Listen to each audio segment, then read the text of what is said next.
Mix സ്പൈസസിൻ്റെ പുതിയൊരു വ്ലോഗിലേക്ക് എല്ലാവർക്കും സ്വാഗതം. ഇന്ന് ഞാനിവിടെ തയ്യാറാക്കാൻ പോകുന്ന ഒരു അടിപൊളി മുട്ട റോസ്റ്റാണ്. അപ്പോൾ എൻ്റെ ചാനൽ ഇതുവരെ സബ്സ്ക്രൈബ് ചെയ്യാത്തതുകൊണ്ട് മറക്കാതെ ഒന്ന് സബ്സ്ക്രൈബ് ചെയ്യണം കേട്ടോ. ആദ്യം തന്നെ നമുക്കൊരു പാനിലേക്ക് ആവശ്യത്തിന് ഓയിൽ ഒഴിച്ചു കൊടുക്കാം. ഇത് ഏകദേശം 1 ടേബിൾ സ്പൂണോളം ഓയിലുണ്ട്. ഇതിലേക്കൊരു 4 മീഡിയം സൈസ് സവാള ചെറുതായിട്ട് അരിഞ്ഞത് ഇട്ട് കൊടുക്കാം. ഇനി ഇതിലേക്ക് കുറച്ച് ഉപ്പിട്ട് കൊടുക്കാം. ഇപ്പോൾ ഈ സവാളയൊക്കെ ഒന്ന് വാടി കിട്ടിയിട്ടുണ്ട്. ഇനി ഇതിലേക്ക് ഒരു കഷ്ണം ഇഞ്ചി നീളത്തിൽ അരിഞ്ഞത്, ഒരു 2-3 അല്ലി വെളുത്തുള്ളി, വലിയ വെളുത്തുള്ളിയാണ് ഞാനിവിടെ എടുത്തേക്കുന്നത്, ഒരു 6 പച്ചമുളകും കൂടി നടുക കീറിയതും കൂടെ ഇതിലേക്ക് നമുക്ക് ഇട്ട് കൊടുക്കാം.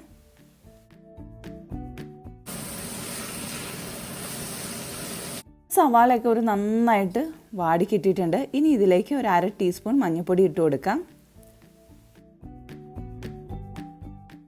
2 ടീസ്പൂൺ ഗരം മസാല ഇട്ട് കൊടുക്കുന്നുണ്ട്. മല്ലിപ്പൊടി 2 ടീസ്പൂൺ. കാശ്മീരി ചില്ലിയാണ് ഞാനിവിടെ എടുത്തേക്കണേ, 3 ടീസ്പൂണാണ് ഇട്ടേക്കുന്നത്. ഇനി ഇതെല്ലാം കൂടെ നമുക്കൊന്ന് നന്നായിട്ടൊന്ന് മൂപ്പിച്ചെടുക്കാം.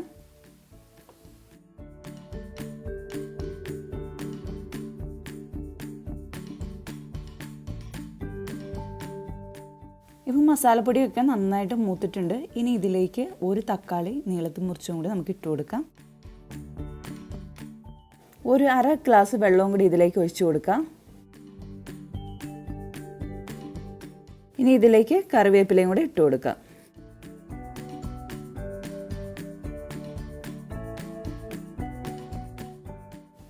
മുട്ടക്കറി ഉണ്ടാക്കുന്നതിന് വേണ്ടി 4 പുഴുങ്ങിയ മുട്ടയാണ് ഞാനിവിടെ എടുത്തേക്കുന്നത്. അത് ഓരോന്നായിട്ട് നമുക്ക് ഇട്ട് കൊടുക്കാം.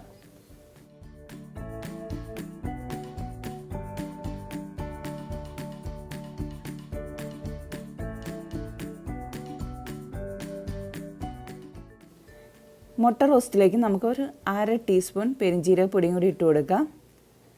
എന്നിട്ട് നന്നായിട്ടൊന്ന് മിക്സ് ചെയ്ത ശേഷം നമുക്ക് ഗ്യാസ് ഓഫ് ചെയ്യാം. ഈ പെരിഞ്ജീരകപ്പൊടി ഇട്ട് കഴിയുമ്പോൾ നമ്മുടെ മുട്ട റോസ്റ്റിന് ഒരു പ്രത്യേക മണവും അതോടൊപ്പം ഒരു നല്ല ടേസ്റ്റും ഉണ്ടാവും. ഇത് ചപ്പാത്തി, ചോറ്, അപ്പം ഇതിൻ്റെ ഒപ്പമൊക്കെ കഴിക്കാനായിട്ട് നല്ല അടിപൊളി കറിയാണ്. അപ്പോൾ എല്ലാവരും ട്രൈ ചെയ്ത് നോക്കുക. നിങ്ങളുടെ ഫീഡ്ബാക്സൊക്കെ കമൻ്റായിട്ട് നമ്മളെ അറിയിക്കുക. ഒരു പുതിയ റെസിപ്പിയായിട്ട് നമുക്ക് അടുത്ത വ്ലോഗിൽ കാണാം.